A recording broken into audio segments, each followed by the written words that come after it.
Hey, what is up everybody, Blades for here, and today I have for you guys another video of freaking Persona 5X. Inside today's video, guys, we're going to be going over the review of the woman herself, Vino, and actually showing exactly how you build this character. This rock star over here actually does a lot for their team, especially if you're going to be using a new team where it comes down to defense, shredding, and more. And boy, oh boy, does she make it freaking known. So we're going to be covering, as usual, gear, how to build her, of course, and anything of that nature. So if you guys are interested in that, be sure to tune in and let's get it started. All right, so getting started on should you dupe for this character, which a lot of you guys already know the answer is a yes, of course. She's a 4-star, really easy to obtain when it does come down to this, but it's because of what she can really do with her set dupes. Just her being at A0 is already good enough, in which I do have mine at A1, but A0, you're able to at least inflict elemental element on a at least enemy, which is going to be called radiation. Now, pretty much an elemental element at all times is just going to be something random. So fire, wind, anything like that, she's automatically able to inflict this on an enemy. But alongside this, the enemy also gains radiation. Some of you guys who actually don't know what radiation is here, it is actually another thing that kind of acts like an element, in which gives them a defense decrease. If you guys can see right here, the damage, at least damage taken increase here. Sorry about that, but the damage taken, which is what we really want to look at, because it's a 15% damage taken here, and that's going to help you deal a ton more damage in general. Alongside of this, of course, you have her A1, which is what I do have here, which while having this radiation, aka the damage taken on the enemy active, you're able to actually deal an extra 5 or at least an extra 15% depending on if you have certain elements. So anything like electricity, ice, fire, wind, you name it, you're always going to get a 15% extra damage increase. Now, this is also going to be affected or afflicted as long as they have a burn, shock, freezing, gale. Pretty much it's going to be something like that where they're going to have an increase in damage, which is really nice. Now with the A3, of course, there is a thing that pretty much every instance of abnormality, I'm going to call it, or at least elemental ailment here, that a teammate actually is able to inflict, which you guys are actually see on my screen here, you're able to actually increase your EHR by 10% for 2 whole turns.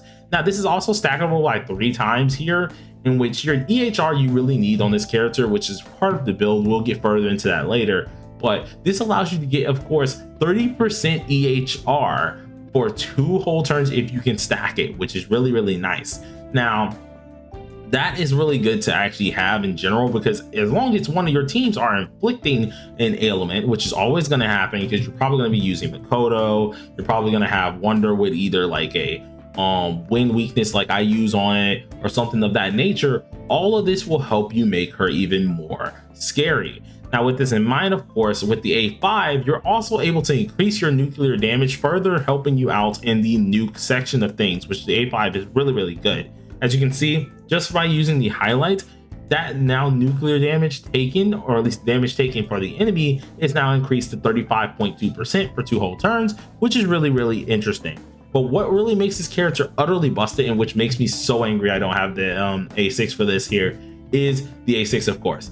Pretty much whenever she is able to attack an enemy, or anyone is able to attack an enemy who has radiation on, which we automatically can proc with the A0, of course, there is a number of effects that will happen. Pretty much based on the number of elemental ailments on the target, we'll be able to increase our attack by 10%. And if there are 2 or more, not only are we increasing the attack, we are getting nuclear damage by 10%. And if there are more than that, we're getting the prior ones as well, while also getting a 8% penetration rate increase, which is stupid good, making you really hit those higher numbers, whatever you want to do.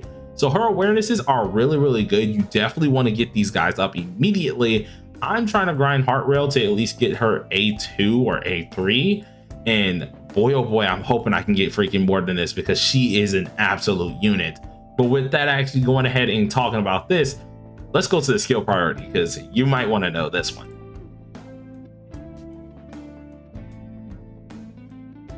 All right, so checking out her skills in the priority here, This one's very important, and you want to go ahead and start off with the first one to prioritize, being the level 3 here. Now the skill 3 immediately is very important just off of the base premise of just damage dealt increase. But what really makes this at least skill the best that you can get is based on how many at least elemental abnormalities that are on said target, you're able to actually damage boost yourself even more. So that damage dealt increase is already going up. But once you of course do this, it's also going to be based on your effect hit rate, which is already something you're going to be building with this character quite a lot because their kit really revolves around it. With more of this in there, or at least in the character embedded, you're getting yourself a ton more damage increases that can last for 2 turns up to 3 whole stacks. This is already going to be busted in general. You really want to use this a lot because doing this here is going to help you get the most amplification stacks that you do need and the most damage that you want with this character. Now you're only going to be doing this after you of course have already built up that usage of your skill 1, but this one is definitely one you want to prioritize because you really need to use this quite a lot. So that's just the 3rd skill, but the second one that you guys probably already know that you want to go ahead and build is the skilled 1. Now the skill 1 is called Marker Bomber here. This is actually really busted because I currently have mine at 9, but if you get it at 10, you're getting a 170.8% damage increase for nuke here, and which can go to a 22.5% defense increase, or at least defense reduce to the enemy. This is already nice because it's an automatic defense reduce. You don't have to do anything too crazy with it. But with the more EHR that you have here, it will give you of course more usage if you guys want to hear it like that. And with this, you're also immediately embedding one element down, or at least an element on the enemy, which is really nice. So let's say you already have frost, you have burn, you have wind on a character. Well, when you use this, instead of getting those again, you're going to get yourself like electricity or one you do not have on the enemy. This allows you to of course end up playing into her skill 3, which is really going to help you out with the more elements that you have on the target. So this really does help out a lot. You want to build this a decent bit because this is going to be kind of your main priority of what you're going to be utilizing on this character other than the skill 3. So this should be definitely on your radar to try and do either 1st or 2nd. It's kind of up to you, but I would advise you to try and do this one 2nd and do this one 1st in general. Now lastly, of course, when it comes down to the 3rd one, Carpet Bombing, it's still kind of useful. It's an AoE attack. You're really not going to be using it too much here, but when you do use it, it has a chance of inflicting a elemental ailment on someone as well that we do not already have. This one is, as you can see, self-explanatory. It's a chance, 40%. You could very well get that chance, but it's definitely way lower than of course your skill 3 or your skill 1, so there's no point to really build it. And then when it does come down to the 4th thing that you guys want to go ahead and get up, that would be the combat skills. Now combat skills, although it is important, it's one of those side things. She's not a DPS or anything, so her highlight isn't crazy needed, at least crazy needed to be done quickly, but eventually you do want to get it up of course. When you do have it leveled up pretty much from how I have mine, mine's currently at 315. At 10 you get 324.5%, which is really nice in general, and she has a chance of causing the enemy to get 2 random elements as well. So this is also really good, but you would only use this after you have everything else kind of set up.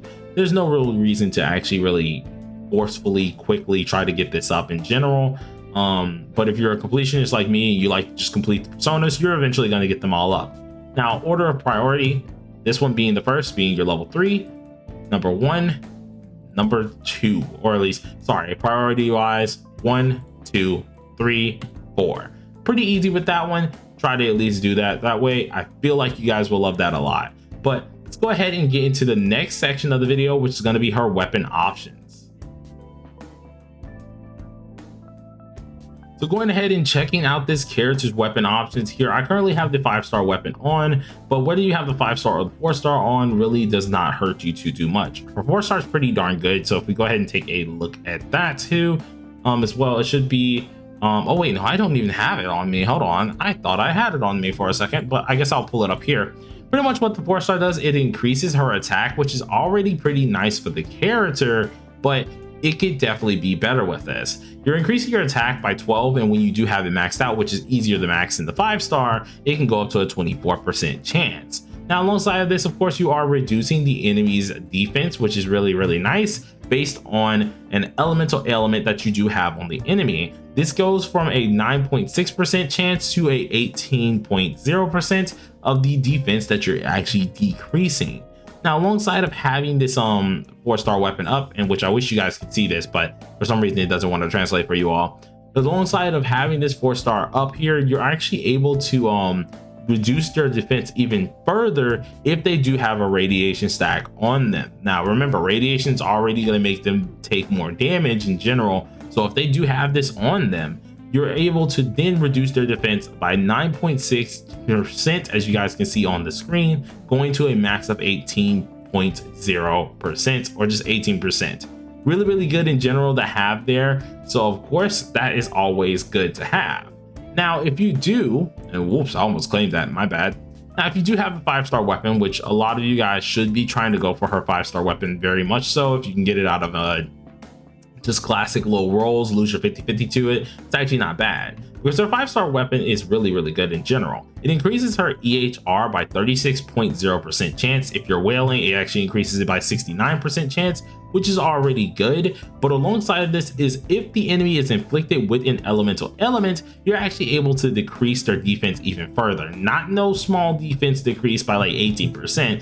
No, we're talking about the big boy numbers. We got 33% decrease by 2 turns. This lasts for 2 whole turns of 33%. Now, of course, if you're out there wailing, which you people who are going for freaking wailed out weapons, I got a whole different hats off to y'all. But that is 63% of defense reduced. Now, at the start of every turn as well, you're getting an 80% base chance of causing a random enemy to be inflicted with an elemental ailment. Now, this is something that is really, really nice to have because now you don't have to worry about those lower fixed chances here. With this weapon, you're actually able to have a higher fixed chance.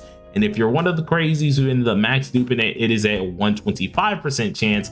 So you're always going to be getting something afflicted on someone when it does come down to the weapon.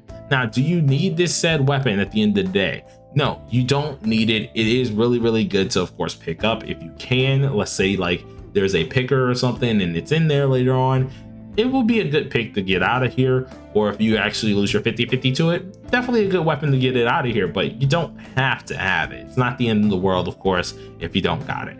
But now that we went over the weapon options, let's go ahead and go over her best gear set and more. All right, so I was doing some constant testing when it did come down to this here, in which that was going to be her best gear set and the stats you really want to run on it. Of course, all of us know that her best gear set is going to be the nuke set here. This is going to at least increase your nuke damage by a lot here, and also deal 30% attack damage to the main target as long as they're afflicted by elemental ailments. Once again, those are like winded, shock, burn, things like that. If they're afflicted by those, you're able to actually get a 30% boost here. Now, when it does come down to the card, be sure to get this one right here because this also increases the nuke damage of your team. You're mainly going to be using this character with other nuke characters, so there's not really a need to use anything else when it does come down to the cards. This is probably going to be the best one that you want to go with. And for those of you who really just want the name of the card, it's called Harmony, of course, and you want to try to pair these perfectly. This is going to help you out a lot when it does come down to it, and it will help out your overall nuke team. Now, when it does come down to the main stats that you guys want to try to focus on, of course, HP on the first one.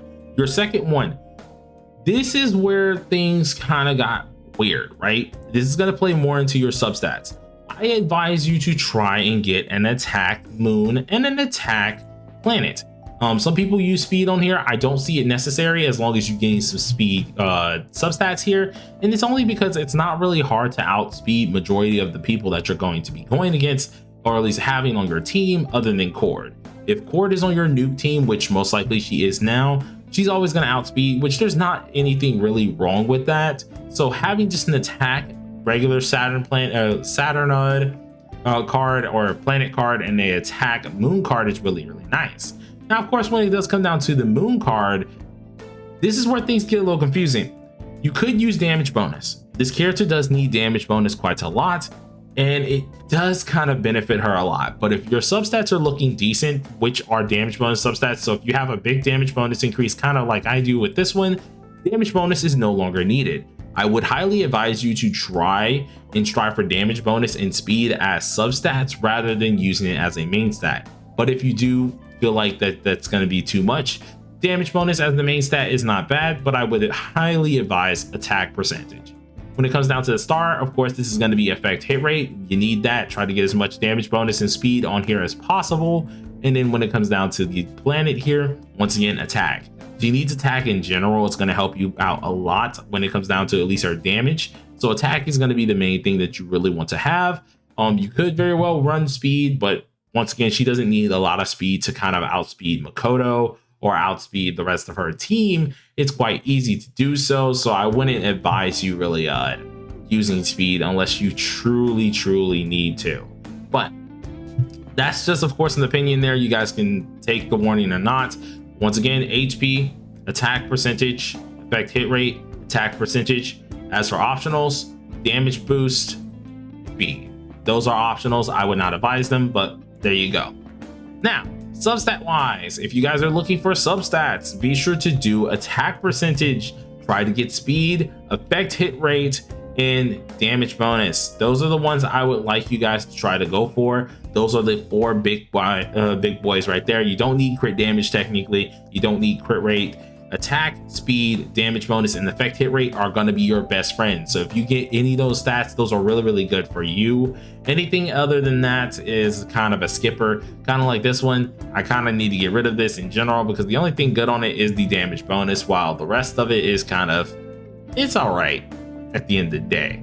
But that's what you guys should be going ahead and aiming for. Let's go ahead and get into the next part of the video, which is going to be going over her best team comps.